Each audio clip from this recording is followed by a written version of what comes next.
नसीहत वो सच्चाई है जिसे हम कभी गौर से नहीं सुनते, और तारीफ वह धोखा है जिसे हम बड़े ध्यान से सुनना पसंद करते हैं। बहुत से लोग पैसों की कमी की वजह से इस तरह की बातें करते हैं। मैं बहुत गरीब हूँ, मुझे कोई खानदानी दौलत नहीं मिली, इसीलिए मैं कुछ नहीं कर पा रहा। मैं छोटी जगह से हूँ, इसीलिए मैं कुछ नहीं कर पा रहा। मुझे अच्छी कोचिंग नहीं मिल रही, हमारे यहाँ का सिस्टम ही खराब है, यहाँ किसी तरह की कोई सुविधा है ही नहीं। भला ऐसे हालात में कोई आगे कैसे बढ़ सकता है? चलिए एक बार मान लेते हैं कि आपकी ये सारी बातें एकदम सही हैं और आपके पास कुछ ना करने के हजारों रीजन हैं जो कि आपके हिसाब से बिल्कुल सही हैं। अब एक काम कीजिए, आप जीवन भर कोई भी काम मत कीजिए, आगे बढ़ने की कोशिश बिल्कुल मत कीजिए और एक कागज पर ये सारी बातें लिख लीजिए। इसके बाद जो भी आपसे मिले उनको ये रीजन गिनवा देना, वो कागज दिखा देना कि मैं इन वजहों से जिंदगी में कुछ नहीं कर पाया। जिसे भी आप ये बातें बताओगे वो एक बार या दो बार तो सुनेगा, लेकिन उसके बाद वो भी आपको धुतकार देगा। दोस्त, किसी को कोई फर्क नहीं पड़ता कि आप अपने जीवन में कुछ नहीं कर पाए। जिंदगी सिर्फ और सिर्फ आपकी बर्बाद होगी,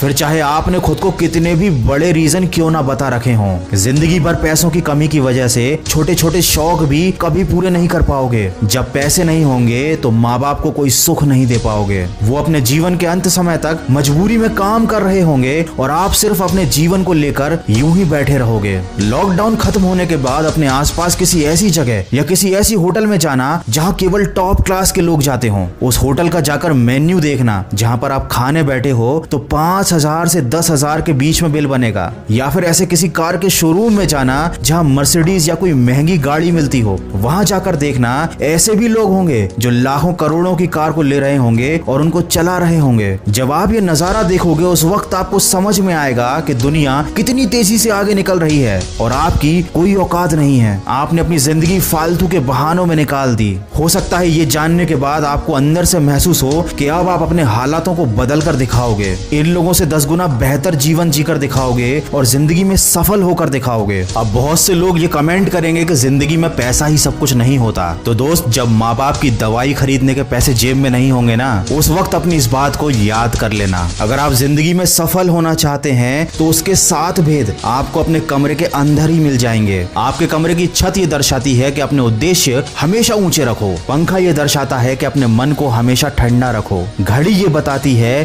कि आपका हर मिनट कीमती है। शीशा ये बताता है कि कुछ भी करने से पहले एक बार अपने अंदर झांक लो। खिड़की कहती है कि जरा बाहर की दुनिया देखो, केवल अपने मन की बनाई गई बहानों की दुनिया में मत जियो। और दरवाजा कहता है कि बाहर जाओ और अपने लक्ष्य को प्राप्त करने के लिए पूरा जोर लगा दो। अगर आपको अभी भी लगता है कि ये सारी बातें केवल सुनने में अच्छी लगती हैं, तो याद रखना, किसी को कोई मतलब नहीं है कि आपका मकसद क्या है। किसी को कोई मतलब नहीं है कि आप अपनी जिंदगी में क्या कर पाते हो। जब आप अपनी परेशानियों से जूझ रहे होंगे तो लोग सिर्फ तमाशा देखेंगे। जब आप सफल हो जाएंगे तो लोग बस रिजल्ट देखेंगे, उसके पीछे की मेहनत पर किसी की नजर नहीं पड़ेगी। वीडियो के अंत में बस इतना कहना चाहूंगा कि जब बादल टूटता है तो बारिश होती है। खेत में जब मिट्टी टूटती है तो वो फसल का रूप ले लेती है। जब कोई बीज टूटता है तो एक नए पौधे का जन्म होता है। जिंदगी में जब भी आप टूटने लगो तो समझ जाना कि आप कुछ उपयोगी और कुछ बेहतर बनने वाले हो। मैं तुम्हें सलाह इसलिए नहीं दे रहा हूँ क्योंकि मैं तुमसे ज्यादा समझदार हूँ, बल्कि इसलिए दे रहा हूँ क्योंकि जिंदगी में गलतियां मैंने तुमसे ज्यादा की हैं। अगर मेरी बातों से सहमत हो तो आज से बहाने बनाना बंद और काम करना शुरू कर देना। और हाँ, आजकल लोग एक दूसरे को छूने से बच रहे हैं, लेकिन उन लोगों का क्या जिनकी जिंदगी छूने से ही चलती है? इस समय सबसे ज्यादा परेशानी में नेत्रहीन लोग हैं और उनकी मदद के लिए खबरी ने एक पहल शुरू करी है जिसका नाम है वॉइस ऑफ ब्लाइंड। तो अगर आपके आसपास ऐसा कोई नेत्रहीन व्यक्ति है जिसको मदद की जरूरत है तो आप स्क्रीन पर दिए नंबर पर कॉल कर सकते हैं या डिस्क्रिप्शन में दी गई लिंक पर जाकर आप खबरी के द्वारा उनकी मदद कर सकते हैं। तो जिंदगी में आगे बढ़ते रहिए, खुद की जिंदगी भी बेहतर बनाइए और दूसरों की भी मदद कीजिए। मैं मिलूंगा आपसे अगले वीडियो में जो आपके जीवन में सकारात्मक ऊर्जा को भर दे और आपको दिखाए एक सही दिशा। सुनते रहिए मन की आवाज।